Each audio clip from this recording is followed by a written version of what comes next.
agriculture geography of India, and I'm nowhere exaggerating if I say every aspect that has been there in government policies is what is required to be prepared, and that is the reason it significantly overlaps with our General Studies 3 as well.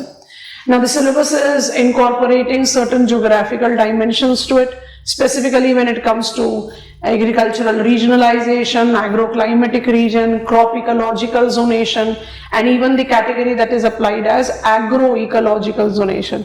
Our syllabus reads crop combination region. So that regional dimension by default is there in the syllabus, but overall, even to build up the content for that regional perspective, I need to have that updation of agricultural planning. So just like few of the preceding topics, here if I see the nature of questions 2020 onwards, I am noticing fragmented representation of almost every topic. Land resources, land reforms, institutional factors, land holding have been of the prominent say. Dry land farming practices have been of prominent say. The best way that we can chart out our syllabus to final revision will be like this. So you take up point 1, and I want to purposefully go with this first. Institutional factors. Basically, this is the term of our syllabus that has been majorly misinterpreted. Institutional factors, then colon, you have got land reforms, land tenure, land holding. By default, it correlates to that. And that is the reason it is associated with land capability also. But because when I take reference of land resource planning, I have to take land capability to my stride. So this topic by default comes up here, and all the elementary terms that are there in our syllabus, whether it is land holding, whether it is tenure, or it is reforms, all of them. बिल्कुल सही है. लेकिन institutional factors by default correlate itself to two important things that you should keep in mind. सबसे पहली चीज, जब आप land holding, land tenure या लैंड रिफॉर्म्स की बात करते हो, इसको आप सीधे सीधे एसोसिएट करो लैंड यूज पैटर्न चेंजेस से, which is related to your syllabus of contemporary issues. Land use pattern changes have been the principal reason for unsustainable land use practices in India, and that unsustainable land use practices have been the point of land degradation and all the reasons of environmental challenges. So land use pattern will give me the example, case study of success, failure, partial success of land reforms, etc. And it will give me the appropriation of land capability and land use planning. तो एक तो ये pointer को आप overlap कीजिए, label it as a, और दूसरे pointer को जो आपने लेबलाइज करना है, it is all government policies. All government policies oriented towards agriculture, all government policies oriented towards crop marketing, all government policies oriented towards land resource management, sustainability to agriculture, सब institutional factors में आते हैं. Declaration of minimum support price institutional factor में आता है. जब तक आप अपने institutional factor को part B के साथ relate नहीं करोगे, you are not preparing the desired level of content. अपने दिमाग में इस चीज को ध्यान रखेंगे. And every agricultural planning, कोई भी agricultural planning आप अपने परव्यू में ले, उसके हिसाब से फिर आप अपने रेस्ट ऑफ द सिलेबस को प्रिपेयर करो. क्योंकि जब आप गवर्नमेंट पॉलिसीज या गवर्नमेंट प्लानिंग की बात करते हो, तो as geographers we essentially take into reference because it is most dynamic MSP declaration, और उसके अलावा फिर जो आप बात करते हो वो आप बात करते हो फ्लैगशिप प्रोग्राम्स की, है ना. तो कृषि उन्नति योजना आ गया, या राष्ट्रीय कृषि विकास योजना, रफ्तार.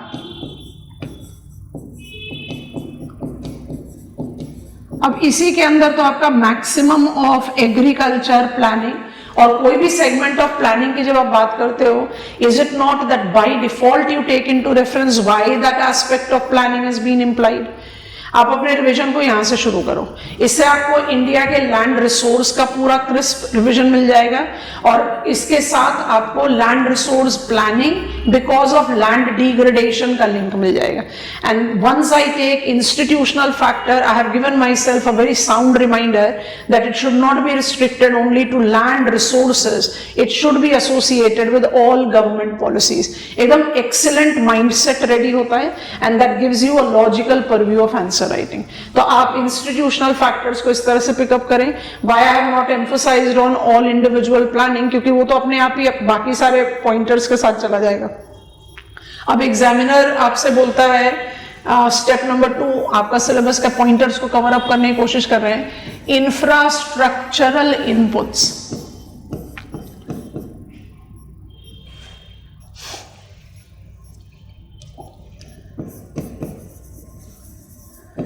अब इंफ्रास्ट्रक्चरल इनपुट्स को हमारे सिलेबस में कुछ इनपुट स्पेसिफाइड हैं, आप उनको कन्वेंशनल और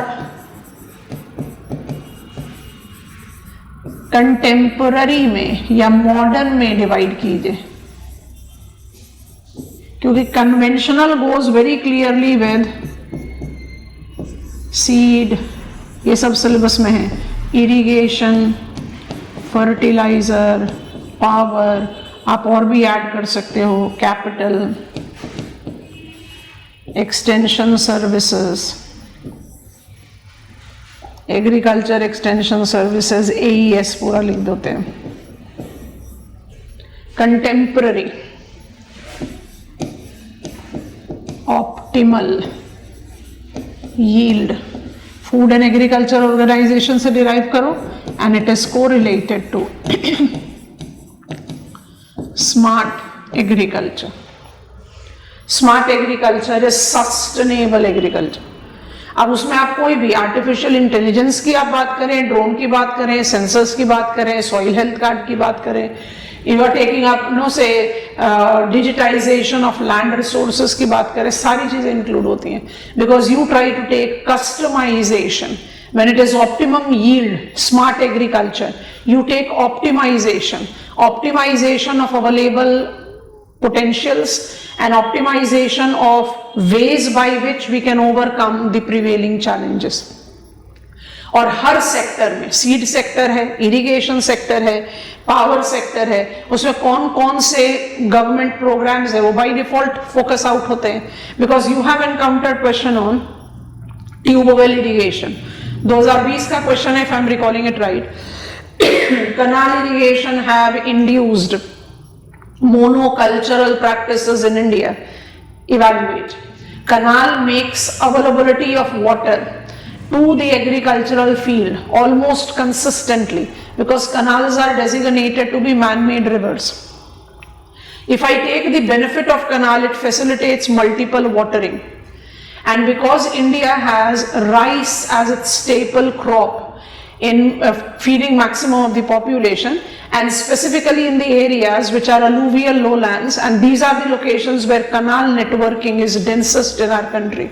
So by default, with availability of water, it becomes much more easier, within quotes boldly underlined, for the humid climatic locations, alluvial soil regions, farmers to decide on cultivation of rice, because rice is a staple crop. It by default will have a conventional and static market. I don't have much risk involved, and canal is ensuring availability of water. This monoculture is not just disturbing soil biodiversity, but entire range of environmental cost that is correlated with rice. क्योंकि इस तरह के question में आपको एक case pickup करके लिखना पड़ेगा, आप कोई जनरल आंसर नहीं लिख सकते हो। So every dimension, what are the programs related to seed? What are the varieties of seeds development? How it is oriented as planting material with FDI permitted, from absolute orientation of ICR to begin with. Irrigation, why India requires multiple means. What are pros and cons of multiple means? Why there is mobilization of Krishi Sichai Yojana. Fertilizer, why I have to mobilize on micronutrient as my domain. आप कोई भी programme को, institutional factor को तब तक magnify नहीं करोगे जब तक आप उसको केस स्पेसिफिक नहीं बनाओगे। अगर आपने उसको जनरल परव्यू में लिखा तो फिर जनरली आंसर इवॉल्व होगा। I cannot encounter a question which is asking you to write about general institutional factors. अगर जनरल है तो फिर आप दो कैटेगरीज में डिवाइड करो, जैसा पिछले स्लाइड में आपको एडवाइस किया, और वहां पर प्रिंसिपल डोमेन, तब आप ये इंडिविजुअल सीड फर्टिलाइजर कैटेगरी में नहीं जा सकते। लेकिन अगर आपसे पूछ किया, अगर ट्यूबवेल पूछ सकता है, कनाल पूछ सकता है, तो स्प्रिंकल भी पूछ सकता है।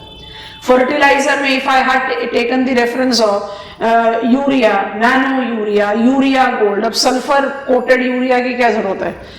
शॉर्ट लेंथ क्वेश्चन में you can encounter a question which is asking to write about the benefits और सिग्निफिकेंस और requirement of urea gold.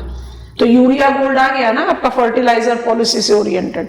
When I talk about Kusum, when I talk about Annadata as Urja Data, I am actually taking up decentralized mobilization of power self-sufficiency among rural areas of the country, including farmers. तो ये सारी चीजें आपको इस domain में pickup करनी चाहिए। और जब आप इस डोमेन में पिकअप करोगे तो definitely you will talk about optimum, not maximum, what is best in given circumstances. मेरे ख्याल से ये दो topics of your syllabus creates the desired foundation, क्योंकि इसके बिना आप आगे नहीं बढ़ सकते। These two topics creates out that final revision का ऐसा sound base that on which thereby you can pick up the individual factors of the study. क्योंकि यहीं से आप pick up करो, infrastructural inputs have been the key to the mobilization of agriculture development in India, originally referred as Green Revolution, now referred as Rainbow Revolution. तो जब आप crop culture की बात कर रहे हैं, which has been the domain of Indian agriculture for the lengthiest part of economic history and now continues to have one of the dominating say.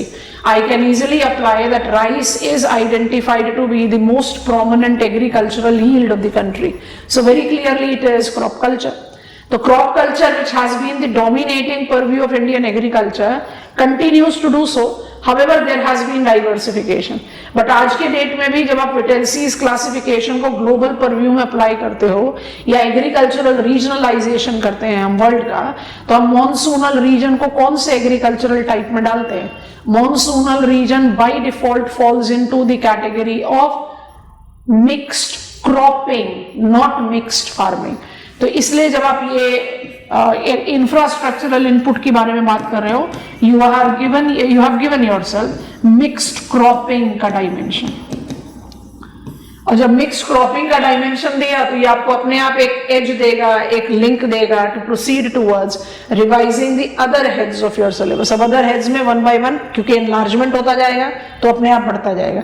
अब इसी में हम एक एक पॉइंटर्स को स्पेसिफिकली ले भी सकते हैं। This is step number 3। हमने ले लिया green revolution.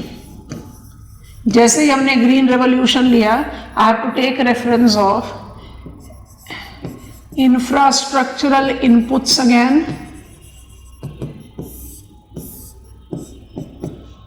Leading to increase in crop production. अब crop production quantity wise and crop productivity, अब इनको जज करने के लिए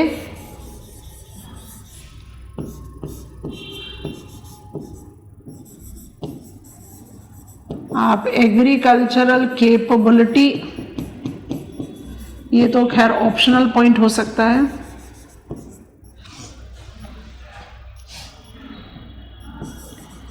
and cropping intensity.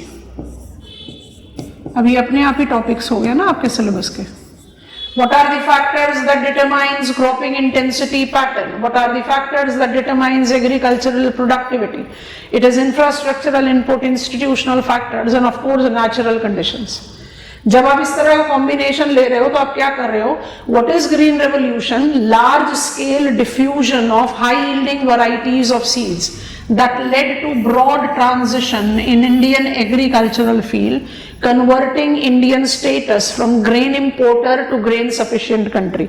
Infrastructural input incorporate seed. High yielding variety of seed is scale neutral. High yielding variety of seed has got shorter maturity period. However, to benefit from it, I need assured irrigation, I need fertilizer. तो आपने तो background से वो support ले लिया, सारे infrastructural input. जहां जहां पर infrastructural input, natural conditions have been favourable, we have yielded out favourable growth of green revolution. उसी को प्रूव करने के लिए या तो आप क्रॉप प्रोडक्टिविटी ले लीजिए या क्रॉपिंग इंटेंसिटी ले लीजिए. एग्रीकल्चरल कैपेबिलिटी थोड़ा सा डेविएटिव हो जाता है, उसको अवॉइड कर सकते हैं until unless it is been asked. तो crop productivity, agricultural productivity, output per unit area have increased in the areas where there have been favourable utilisation of green revolution, जितने भी इनपुट्स हैं. या फिर cropping intensity, that is the ratio between cultivated area and cultivable land multiplied by 100, with India having theoretical possibility of 300% of cropping intensity with Rabi, Kharif and Zaid as the 3 cropping season. हमारी cropping intensity levels को आप Punjab, Haryana, deltaic plains versus plateau interior से cover करो. आपने एक geographical dimension दे दिया, आपने challenge justify कर दिया. That green revolution generation 1 actually created multiple dimensions of negative yield. आपको यही सारी चीजें जस्टिफाई करनी है. यील्ड और outcome of green revolution have been both positive as well as negative. जब आप पॉजिटिव के बारे में बात करते हो तो by default you take into reference we converted ourselves to be grain sufficient. Grain distribution mechanism mobilise हुआ. Public distribution system owes its genesis to success of green revolution. आपने एक क्रोनोलॉजिकल लिंक रेडी कर लिया. उसी link पर फिर आप एक एक पॉइंट्स को एनलार्ज आउट कर सकते हो. जैसे अगर हम पॉजिटिव आउटकम में फूड कॉर्पोरेशन ऑफ इंडिया के बारे में बात करते हैं या पब्लिक डिस्ट्रीब्यूशन सिस्टम के बारे में बात करते हैं, तो रीवैम्प्ड पब्लिक डिस्ट्रीब्यूशन सिस्टम कहां से ओवरलैप कर रहा है? Food security concerns in India. Regional planning से भी एसोसिएट कर दो, अदरवाइज लिखा हुआ कंटेम्प्रेरी इश्यूज में population explosion and food security. तो क्या हम पब्लिक डिस्ट्रीब्यूशन सिस्टम के बारे में बात नहीं करते? क्या हम टारगेटेड पब्लिक डिस्ट्रीब्यूशन या revamped public distribution system with ration card portability की बात नहीं करते? You know, if you create such kind of backward and forward links in such factual questions, जहां पर आप कहते हैं कि भाई जीएस में भी पूछ सकता है और ऑप्शनल में भी पूछ सकता है, तो फिर आंसर का डिफरेंस क्या होगा?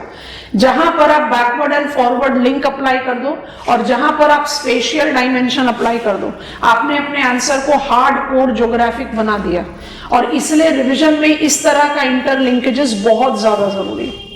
Positive outcome by default correlated to higher control in the authority's hand to minimize the fluctuations or vulnerability of farming population and minimize the vulnerability of consumers.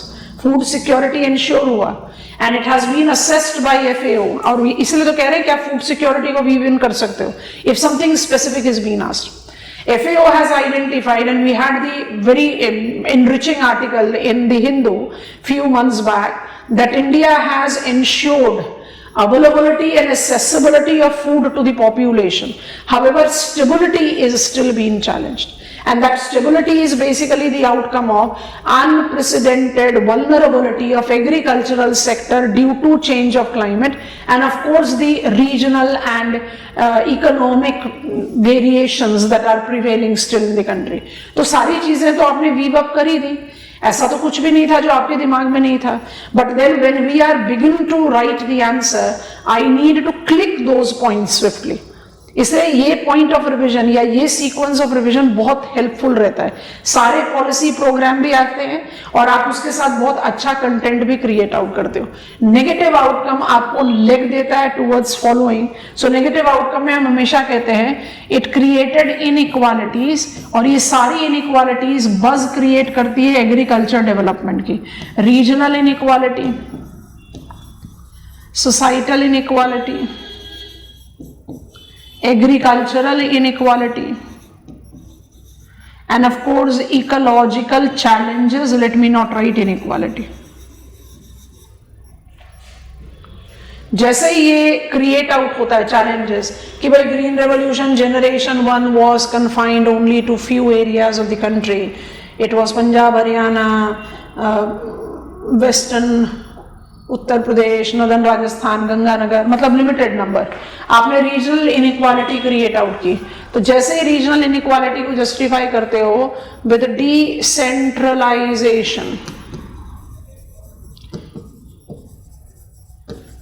Societal को आप अप्लाई करते हो inclusion, क्योंकि when I से generation 1 green revolution was infrastructure intensive agriculture, तो अपने आप उसमें थोड़ा सा cash requirement, monetary requirement was very high and marginal farmers, small farmers were definitely left behind, है ना। तो inclusion, agriculture, because there were only 4 crops that were benefited from generation 1 green revolution, wheat, rice, cane and cotton। और India का जो agro climatic condition है वो crop diversity को सिर्फ सपोर्ट नहीं करता, it has the probability of supporting biggest diversity of other agricultural domain, whether it is livestock, फिर उसमें वैरायटी पिकअप कर लो, whether it is silvi pasture, उसमें वैरायटी पिकअप कर लो, और इट इज एक्वा कल्चर, उसमें वैरायटी पिकअप कर लो। So Indian agriculture was not fully justified, इसलिए यहां पर आया डाइवर्सिफिकेशन, और ये आपका की एक्सप्रेशन तैयार होता है, anything which is decentralised, inclusive and diversified is sustainable, and everything that is sustainable is rainbow revolution. Rainbow revolution is to do with diversity, इसमें कोई दो राय नहीं। और आप जब भी बात करते हो, अब इंडिविजुअल बेसिस पर क्वेश्चंस पूछे गए हमसे, dry farming, dry land farming, its importance, white revolution, its importance, GS में पूछा गया, गोकुल मिशन, क्वेश्चन किसी भी पॉइंट पर पूछा जा सकता है, लेकिन हम पहुंचे कैसे 70s onwards, why there has been the mobilisation of agriculture in slight different domain. ऐसा नहीं कि क्रॉप कल्चर का प्रोमिनेंस खत्म हो गया, क्रॉप कल्चर का प्रोमिनेंस इंडिया में आज भी है, लेकिन diversification somewhere took center stage, it was mainstream. And why it was mainstream? Because we realized that Indian agriculture cannot be only crop culture. अब रेनबो रेवोल्यूशन में you are talking about the different colours, और वहां पर आपका link हो जाएगा जो आपको अपने आप दे देगा ऑल दी अदर डाइवर्सिटी। अपने दिमाग में हमेशा रखना है poultry culture, live stock with dairy farming, aqua culture, fresh water और marine, incorporate which category of farming population as priority, landless laborers and marginal farmers। क्योंकि genesis of rainbow revolution किसके perspective में हुआ है? Genesis of rainbow revolution has been in the perspective of overcoming the challenges that we practically evolved as we were celebrating success of generation 1 green revolution। यहाँ पर जो diversity of agriculture हमारे syllabus में है, इसी पेज को continue करते हैं। हमारे सिलेबस में जो डाइवर्सिटी ऑफ एग्रीकल्चर दिया हुआ है उसमें लगभग सारी डाइवर्सिटी काउंट कर जाएगी in your example of these 4 pointers, कुछ को छोड़कर। जैसे पोल्ट्री कल्चर की शुरुआत ग्रीन रेवोल्यूशन के बाद नहीं हुई, poultry culture is one of the very oldest. Of course ये कह सकते हैं that after green revolution generation 1 poultry culture under department of livestock, you can call it animal husbandry, dairying and fisheries, it has been central poultry development board has mobilized it to be more organized, more diversified, but poultry की genesis green revolution के बाद नहीं हुई है। green revolution के बाद genesis में किस किस को ले सकते हो? livestock, I want to write white revolution, aquaculture, I want to write blue revolution, फिर there are multiple livestock missions that we are having। Poultry को हमने पहले ही अलग से हटा दिया, तो livestock mission में आपका sheep mission है, goat mission है, नो डाइवर्सिफिकेशन। और यहीं पर क्वेश्चन बन जाए, ऐसे सोच कर देखो। And of course we have got sustainable clauses के साथ few of the things, I just keep that in reserve. Livestock के साथ क्वेश्चन इमेजिन करो, examine how livestock mainstreaming has higher potentialities of minimizing farmers' vulnerability। एक agricultural drought होगा और crop failure या detrimental effect on crop आएगा, but कहीं अगर एग्रीकल्चरल ड्राउट का इफेक्ट आप लाइफ स्टॉक पर जज करने की कोशिश करेंगे, it will not be that far reaching. 50% less precipitation for a month, I repeat, less than 50% of normal precipitation for 4 consecutive weeks during advancing monsoonal season generates what we define as agricultural drought.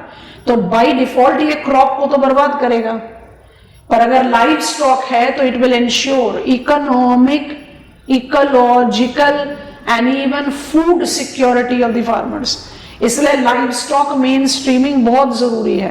Aquaculture mainstreaming बहुत slow but steadily आगे बढ़ रहा है. India is second major producer of aquacultural products in world. पर किस category में? Fresh water. तो success of blue revolution is now been magnified as blue economy. Comment. तो ब्लू इकोनॉमी में आप maritime security factor, coastal ecological setup, tourism development, benthic pelagic resources mining के साथ marine aquaculture की भी तो बात कर रहे हो. Because India is yet to mobilise the capacity to completely utilise, exploit its territorial water. Exclusive economic zone तो ऑलमोस्ट अनटच्ड है हमारा. क्योंकि जब आप क्वेश्चन पेपर में क्वेश्चन एनकाउंटर करते हो तो इट डजंट गिव यू कि भाई ये एग्रीकल्चर है, ये इंडस्ट्री है, ये ट्रांसपोर्ट है. आप पढ़ते समय वो सेग्रीगेशन लेते हो, आंसर लिखते समय तो आपको इंटीग्रेट करना ही पड़ेगा. सस्टेनेबिलिटी के साथ जो डाइवर्सिफिकेशन हमारे पास है वो dry farming, dry land farming practices है और सोशल फॉरेस्ट्री है. अगर हम सिलेबस पॉइंटर पर बात करें, हमने जानबूझकर सेरिकल्चर नहीं लिखा है. सेरिकल्चर को हम टेक्सटाइल के साथ डिस्कस करेंगे. हमारे सिलेबस में ऑफ कोर्स एग्रीकल्चर के साथ लिखा हुआ है. जब हम बात करते हैं ड्राई फार्मिंग की, बड़ा कन्वेंशनल टाइप रिपीटेड टॉपिक रहा है हमारे एग्जामिनेशन में. या जब हम बात करते हैं सोशल फॉरेस्ट्री की, ये अपने आप में बड़ा स्ट्रॉन्ग इंटर रिलेशन रखते हैं आपस में, social forestry and dry land farming. और ये एसोसिएशन रखते हैं पूरे के पूरे एग्रीकल्चर से, पूरे के पूरे एग्रीकल्चर से. और ये कैसे रखते हैं थोड़ा सा ध्यान से जज करना. जब हमने कहा dry land farming, dry land farming etcetera, it corresponds itself to agricultural drought proofing. An agricultural drought with more than 60% of cropped area still being rain fed. आपने ड्राई लैंड फार्मिंग का प्रोमिनेंस जनरेट कर दिया. तो चाहे वो पार humid है, semi arid है, arid है, आपने dry land farming practice apply करना है without any doubt. Dry land farming में जो डिस्टिंक्शन आप लेते हो तो बाय डिफॉल्ट ऐसे लेते हो. एरिड को भी आप ऐड कर सकते हो because now we are cultivating there. Arid से बढ़े, सेमी एरिड की तरफ आए, ह्यूमिड पर आ गए, सब ह्यूमिड पर आ गए और पार ह्यूमिड पर आ गए.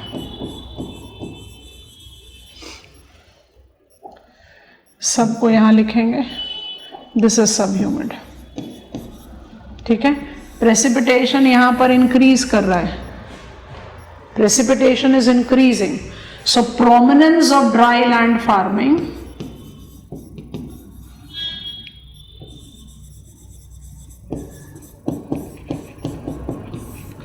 decreases with increase in amount of precipitation. तो मेरे पास नॉर्थ ईस्टर्न रीजन में भी dry land farming practices applied है, बट मेरी प्रायोरिटी कहां पर रहेगी?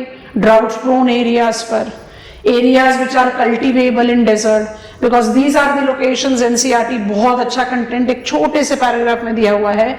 Lesser the amount of precipitation, higher is the rainfall variability, lesser will be dependability of rainfall. और मेरा एग्रीकल्चर तो क्रॉप कल्चर है, तो automatically there will be some detrimental effect.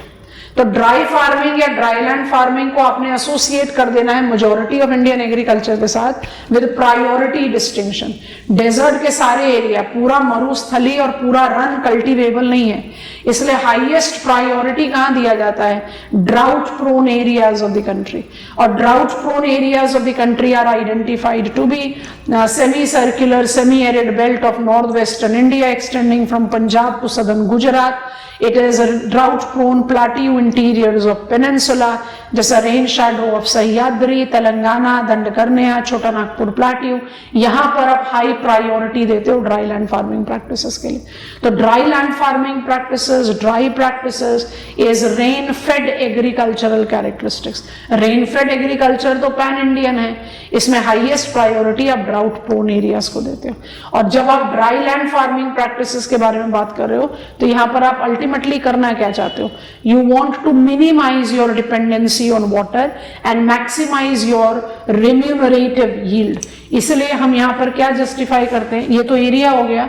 Dry land farming practices में किया क्या जा रहा है? On farm and off farm diversities. On farm में क्या कर रहे हो? लाइव स्टॉक को मेन स्ट्रीम कर रहे हो, अभी आपको बैकग्राउंड में बताया.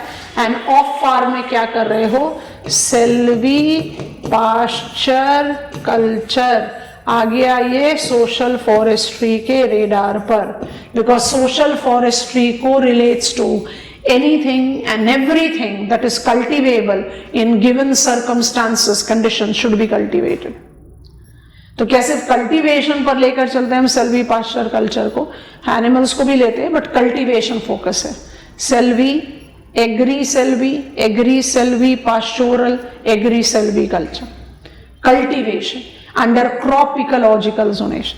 Off farm, you are taking up one aspect of social forestry.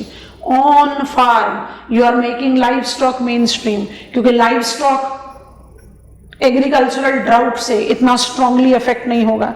And what is the benefit of mixed farming? Why we are pushing so hard to make India mixed farming zone? क्योंकि India have high vulnerability of farming population. And mixed farming में you will be having higher probability of organic farming, excreta. It will be insuring soil biodiversity conservation. तो बहुत सारी चीजें हैं जो add on होती हैं. So dry land farming practice will be incorporating every aspect of on and off farm. On farm में आप सारे crop diversity whichever is feasible in given location, and off farm में you are talking about social forestry, integrating social forestry. इसलिए जब आप social forestry पर answer लिख रहे हो, dry land farming को अवॉइड नहीं करना चाहिए. जब आप dry land farming पर आंसर लिख रहे हो तो आपको social forestry को अवॉइड नहीं करना चाहिए. Of course, to what extent you will be adding on the content will depend on what is the demand of the question. Now getting on to social forestry. India में social forestry के दो generations demarcate किए जा सकते हैं, generation 1 and generation 2. Generation 1 को आप 1970s से ट्रेस करते हो और जनरेशन 2 को आप 1990s ऑनवर्ड्स ट्रेस करते हो. 1970s में जो इकोनॉमिक एज रहा सोशल फॉरेस्ट्री का, it was oriented towards certain specific dimension. What was that economic purview? It incorporated agri silvi, and it was oriented towards cultivating crop or fodder crop for self consumption और for marketing.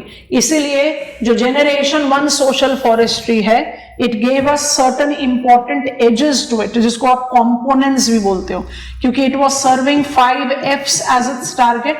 तो it mobilised itself as farm forestry और agro forestry, जिसको आप combine कर सकते हो.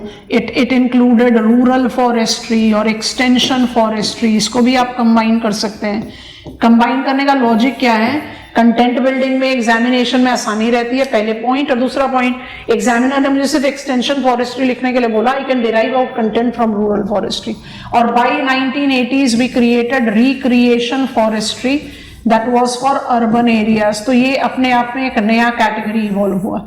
ये basically bridge है फ्रॉम 70s to 90s, क्योंकि 1980s में हमने इसको मोबिलाइज किया है अर्बन फॉरेस्ट्री। सबका क्या क्या डोमेन है, which orientation, farm and agro is largely silvi, agro silviculture, cultivate crop and cultivate wood. The rural extension, recreation, urban forestry is much beyond, wherein rural extension is incorporating commercial production of multiple product. Recreation is to generate aesthetics in urban environment.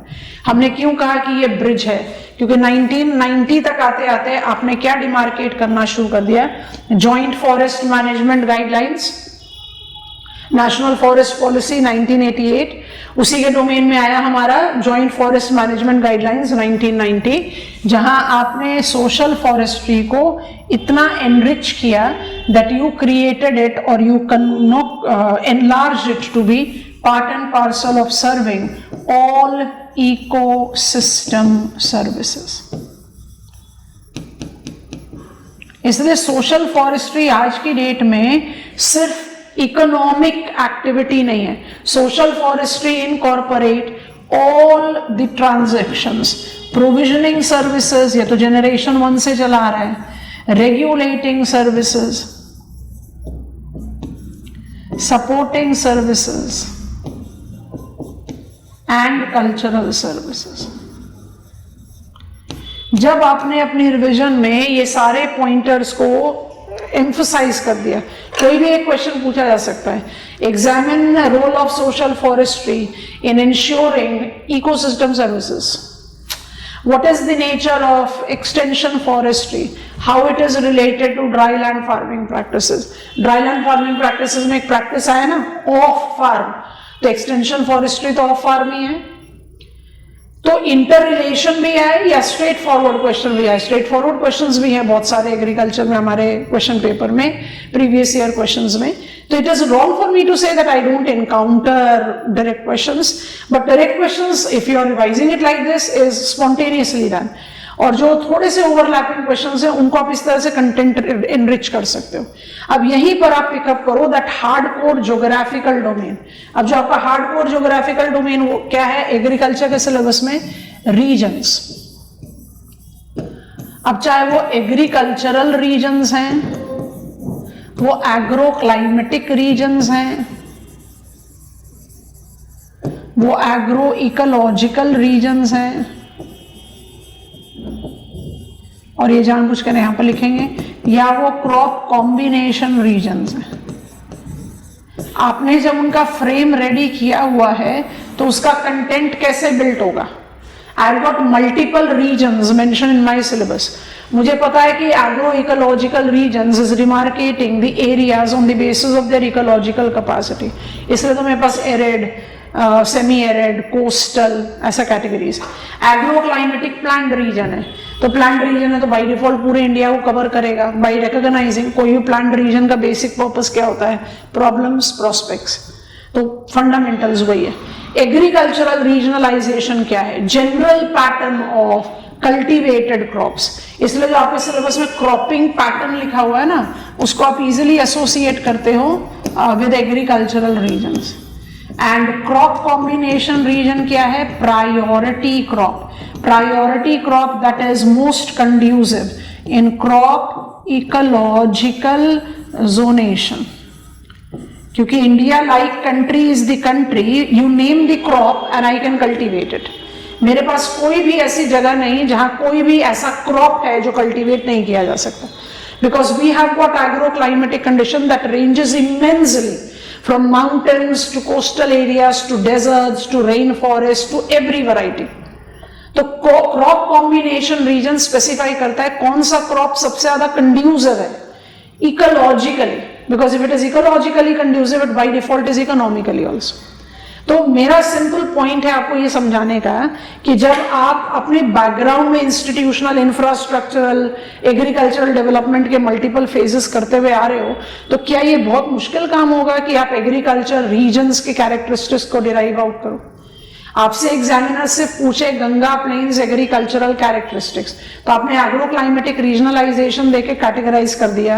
अर्थवाइल planning commission ने Ganga planes को 3 agro climatic regions में divide किया, अपर, mid and low Gangetic. उसकी characteristics कैसे लिखोगे?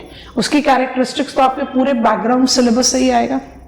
What is the probability of mobilizing agro-based industries in Ganga basin? आप बोलोगे तो इंडस्ट्री है, लेकिन लॉजिक तो इसका एग्रो से ही आएगा। Maximum of the farming population in Ganga plains are landless and marginals, and that is the reason agricultural diversification is overemphasized. Diversification में क्या आएगा? Fresh water aquaculture आएगा, poultry culture आएगा, dairy culture आएगा, वहाँ तो processing आएगा ही, और processing आएगा तो Ministry of Food Processing Industry, primary and secondary processing. I hope you are understanding. So जब भी आप, क्योंकि क्वेश्चन का नेचर स्पेसिफिक एंड जनरल दोनों है, जो हर टॉपिक के साथ है, लेकिन जब आप इस पॉइंट पर रिवाइज करते हो, you create out the information for every microscopic look of the topic that is coming up in your question paper, और a macro perspective of topic. It becomes easier for you to handle. अगर हम पिछले कुछ साल के questions के बारे में बात करें, जो हम उल्टे बैकवर्ड लिंक में ही जाएंगे, 2024 का आपको बता ही दिया। How do small and fragmented land holding affect agro ecological system? What is the transitional role of technology in agriculture sector of India? Institutional factors are playing dominant role in controlling agricultural prosperity in India. Justify. क्या होगा institutional factor? सारी government policies. Why India lags behind many other countries in agricultural productivity? Suggest suitable measure to raise productivity across regions in sustainable manner. Landholding का variation, mindset that I have to cultivate food crop only, transition, marketing link, सारी चीजें. Indian poultry sector has become one of the fastest growing areas of the country. Examine its opportunities and challenges. Low in its cost of investment, low in its cost of sustenance, but very high in its value of product. और India के 20% farming population जो landless हैं, उनके लिए poultry सबसे easiest beginning option होता है, because it requires very less investment to begin with compare to even livestock. So low investment, high value, by default gives you the benefit. आप क्वेश्चंस को अगर नोटिस करें and do try to solve out some PYQs. I am also giving you questions which I insist that all of you take a swift framing of. It is going to help you in upcoming main. आप ऐसे revise करके pointers create कर लो, and that definitely is going to help you out. I will be discussing industries tomorrow.